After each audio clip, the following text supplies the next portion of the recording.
मुंबईतले रस्ते 10-15 वर्ष का कॉन्क्रीटचे केले नाही?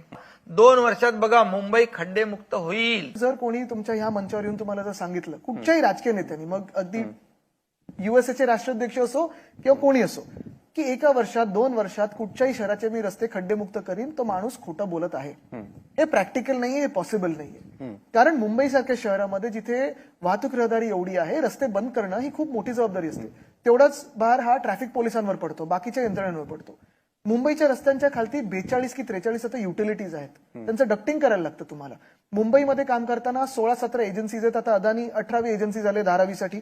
तर ही एक वस्तू आहे, तुम्हाला वस्तुस्थिती मान्य करून सगळ्यांची परवानगी घेऊन काम करायला लागतं. आता अनेक ठिकाणी असं झालंय, बीएसटीला जीएम नाहीये, कॉन्क्रीटचे रस्ते झालेत आणि बीएसटीला आठवतंय की अरे आमची लाईनच नाही गेली, किंवा मग एमटीएनएल कधी जागा होतं, कधी महानगर गॅस असेल. हे सगळ्या संघटनेनं तुम्हाला आणि अंगीकृत संघटना तुम्हाला एकत्र करून काम करायला लागतं.